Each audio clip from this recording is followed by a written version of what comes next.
যুদ্ধের ময়দানে চিকিৎসার অভাবে দিনের পর দিন আহত পা পচে যাচ্ছিল এক রাশিয়ান সৈনিকের। উপায় না পেয়ে সেই পচন থেকে রক্ষা পেতে নিজের পা নিজেই অস্ত্রোপচার করে বাদ দিলেন এই দুঃসাহসী সৈনিক, যেখানে ব্যবহৃত হয়নি কোনো প্রকার অ্যানেস্থেশিয়া বা চেতনানাশক ওষুধ।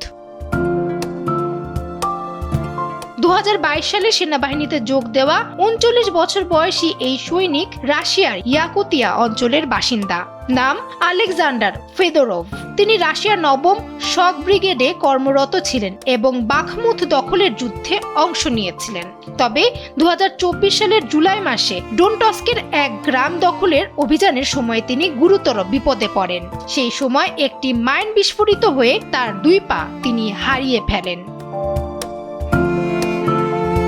2 পা হারানোর পর প্রায় 5 থেকে 7 দিন ফেদোরভ কোনো চিকিৎসা পায়নি, যার ফলে ধীরে ধীরে তার পায়ে পচন ধরে যায়। তার সহযোদ্ধারা নিষেধ করা সত্ত্বেও তিনি সাহস নিয়ে নিজের 2 পা অস্ত্রোপচার করে ফেলেন, যা ছিল অত্যন্ত কঠিন একটি সিদ্ধান্ত। আমাদের ব্যান্ডেজ ফুরিয়ে গিয়েছিল, ছেলেরা আগেই সব ব্যবহার করে ফেলেছিল।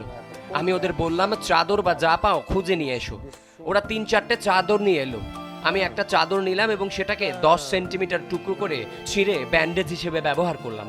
আমি টুকরোগুলোকে ছিঁড়ে পাকিয়ে নিলাম যাতে ব্যান্ডেজ করতে সুবিধা হয়।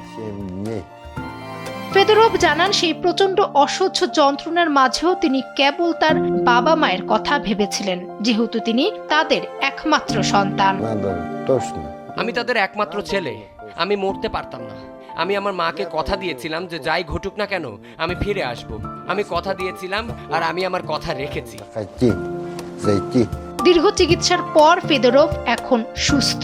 কৃত্রিম পায়ের সাহায্যে তিনি আবারও হাঁটতে পারছেন। মায়ের কাছে দেওয়া কথা রাখতে নিজের পা বাদ দিয়ে ফেলা এই সৈনিক এখন অদম্য সাহসিকতার প্রতীক। বীরত্বের সঙ্গে প্রতিকূলতা জয় করে তিনি স্বাভাবিক জীবনে ফিরেছেন। ফামিহা সুহরাওয়ার্দী, সময়ের আলো।